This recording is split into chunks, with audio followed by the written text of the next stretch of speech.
दिल में ये बात छुप जाए कि कामयाबी वो कामयाबी है कि जो जहन्नम की आग से बचकर जन्नत में अपनी जगह बना ले, इसके अलावा कोई कामयाबी नहीं। और ये हासिल होती है ईमान खालिस के साथ। इसकी पहली चीज है कि तौहीद मानी जाए, शिर्क के साथ बदतरीन दुश्मनी हो, सुन्नत का जामा पहन लिया जाए, हर बिदअत पर थूकना भी गवारा न हो, और दुनिया की बजाय आखिरत पर निगाह कर जाए और पुकारा जाए कि हार जीत का दिन आज नहीं, हार जीत का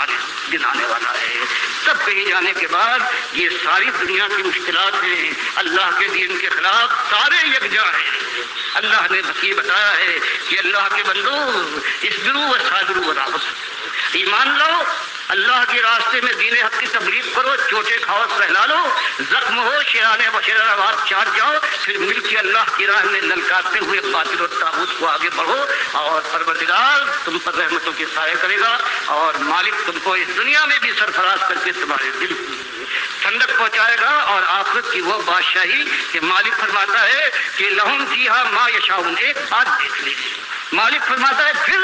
इन सब के लिए जन्नत में दाखिल हो जाए, अब इनकी मशीयत राज करेगी। खालिदीन एक दो दिन की बात नहीं, हमेशा हमेशा का मामला है। और किसी के दिल में ये खदशा हो जाए कि ऐसी बात दिल में आ जाए कि जो मालिक रुकावट डाले, फरमाया नहीं,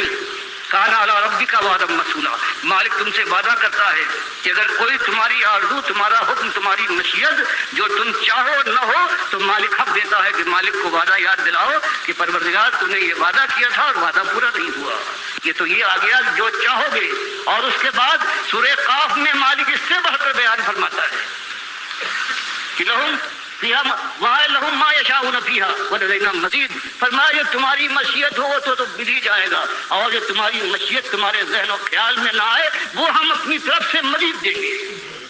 इसीलिए अल्लाह के नबी सब ने फरमाया कि मालिक फरमाता है आदतुल इबादियत सालिहीन माला ऐनुन रात वला उज़ुनुन समेत वला खतर अला क़ल्बि बशर, कि अल्लाह फरमाता है मैंने अपने जन्नती बंदों के लिए वो कुछ तैयार कर रखा है जो किसी आंख ने देखा नहीं है, कान में उसकी भनक नहीं पड़ी है, दिल पर उसके तसव्वुर का साया नहीं पड़ा है।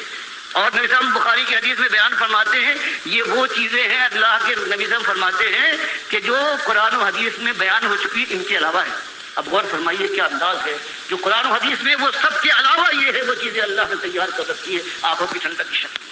तो ये मसला है, और इसके लिए अगर इस जिंदगी को सफल करना है, इस जिंदगी को कामयाबी से मिलाना है, तो ईमान को सबसे पहले ताज़ा कीजिए, अल्लाह के सामने फिर झुक जाइए, और फिर अल्लाह के रास्ते में ख्वाबगाहों को छोड़ने के बाद फिर अपने भाइयों को आवाज़ दीजिए, दीन हक की एक एक बात को सामने लाइए, और बातिल के एक एक रख को बरहना करके उस पर चढ़के लगाइए। फिर दावत हक उठे, खुली तौहीद की दावत,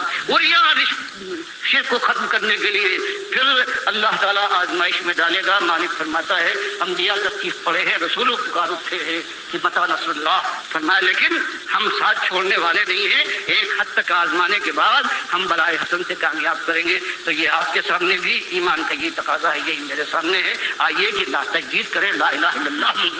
समझे, और इन नबी सल्लल्लाहु और उनके साथियों की जिंदगी अपने सामने रखकर फिर तसव्वुर करें कि वो जा रहे हैं, कितने जा रहे हैं जहन्नम की तरफ खींचे दिए जा रहे हैं फरिश्ते उनको, और कितने हैं कि पिज़राई हो रही है, मुबारकबाद दी जा रही है। और ये जब नक्शा पूरा तसव्वुर अगर आ जाए जहन के अंदर, तो हाजिर है कुरान और हदीस का जो नक्शा है, तब कहीं जाने के बाद इस खारदार वादी में सही मानों में कदम डालकर फिर जमा जा सकता है अल्लाह की तौफीक से। अल्लाह मुझे भी इस बूढ़े को तौफीक दे कि सांस निकले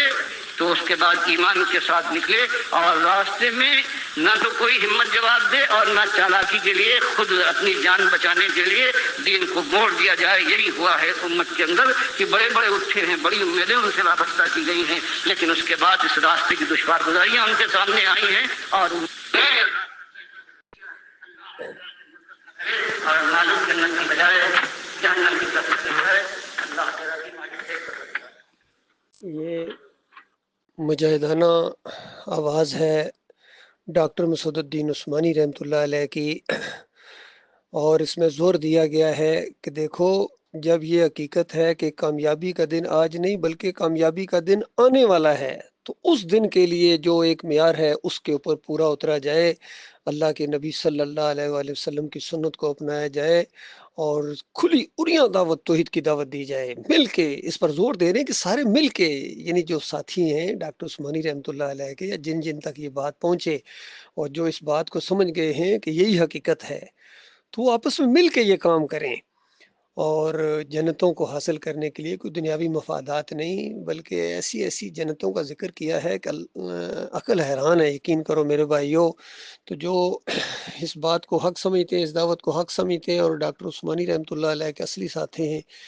وہ دوبارہ منظم ہونے کی کوشش کرو، کیونکہ ڈاکٹر صاحب آخر میں یہ کہہ رہے ہیں کہ جماؤ دکھاؤ اس کے اوپر، بڑے بڑے آئے ہیں، بڑے بڑے علم کے پہاڑ، لیکن انہوں نے راستے کو ٹیڑھا کرنے کی کوشش کی ہے اور مرتد ہو گئے ہیں۔ تو دیکھیے کتنا فہم تھا اللہ کے اس بندے کے اندر۔ یہ ڈاکٹر عثمانی رحمۃ اللہ علیہ کے بعد یہ جو ناخلف جانشین بنائے گئے تھے، محمد حنیف نے 2017 کے اندر اس طریقے سے جماعت کے اندر شرک لیا ہے، راستے کو بالکل ٹیڑھا الٹا کر دیا۔ تو یہ دو گروپ جو ہیں، لانڈی والا اور یہ عبداللہ عمر دورانی والا، یہ تو شرک کے اندر چلے گئے، یہ تو گئے فارغ ہو گئے۔ باقی جو 3-4 گروپ ہیں ان کو بھی چاہیے کہ اکٹھے ہونے کی کوشش کرو اللہ کے بندو۔ اور ڈاکٹر صاحب کہہ رہے ہیں کھلی اریاں دعوت دو، تو یہ اریاں دعوت کیسے آئے گی؟ پوری دنیا کے سامنے یہ دعوت، آج کل سوشل میڈیا کا دور ہے، اس کو بھرپور طریقے سے استعمال کیا جائے، اور ایک پلیٹ فارم کے اوپر اکٹھے ہو جائیں تو اچھا ہے، بہت اچھا ہے۔ میں نے بڑی کوشش کی ہے، 7-8 سال سے یہ کوشش جاری ہے، آئندہ بھی انشاءاللہ کرتا رہوں گا، لیکن کم از کم آپس میں تو اختلافات نہ کرو۔ جو جہاں ہے وہاں رہتے ہوئے یہی توحید کی دعوت کا ایکسیلیٹر دبائے، بازاروں میں، گلیوں میں، بسوں میں، ٹرینوں میں لٹریچر تقسیم کیا جائے، دعوت اللہ کھل کے آئے سامنے، اور جو صحیح معنوں میں شہادت کے شوقین ہیں اور دین کے غلبے کے لیے وہ ایک کوشش کر دینا چاہتے ہیں، وہ میرے قریب ہونے کی کوشش کریں۔ انشاءاللہ میں کبھی آپ کو مایوس نہیں کروں گا، ایمان خالص سے کبھی ہٹنے نہیں دوں گا انشاءاللہ، اور اس دعوت کو انشاءاللہ اللہ تعالیٰ مضبوط کرے گا، اور مخلص اور باصلاحیت لوگ جن کے دلوں میں صحیح معنوں میں سچی اللہ کے ساتھ محبت ہے، یہ صرف دعوے نہیں چلیں گے، سچی محبت ہے اللہ کی اور مخلص مومنوں سے محبت کرتے ہیں، وہ اکٹھے ہو جائیں۔ اللہ تعالیٰ ان کا رخ میری طرف کر دے اور میرا رخ ان کی طرف کر دے، اور پھر یہ اللہ کے راستے کے یہ مجاہد یہ مل کے اللہ کے دین کی دعوت اٹھائیں، اور اللہ تعالیٰ اس کو کامیابی سے امکنار کرے گا، اور زمین وہ منظر دیکھے گی، کفر شرک کا جنازہ اٹھے گا، اور ہر طرف توحید کا دور دورہ ہوگا۔ پاکستان کو صحیح معنوں میں پاکستان بنایا جائے گا جب شرک اور کفر کا یہاں نشان نہیں ہوگا، کوئی مزار نہیں ہوگا، کوئی پیری مریدی نہیں ہوگی، عرس اور میلے نہیں ہوں گے،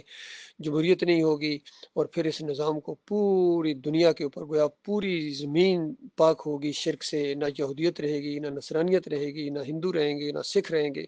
ان میں سے سارے جتنے بھی ہیں یا تو اسلام قبول کریں گے، یا اسلام ان کے اوپر غالب آ جائے گا، اور جزیہ دے کے زندگی بسر کریں گے۔ اللہ تعالیٰ وہ دن دکھائے جس کا راہ دیکھتے دیکھتے زمین کی آنکھیں پتھرا گئی ہیں۔ یہ خواہش ہے، یہ کوشش ہے،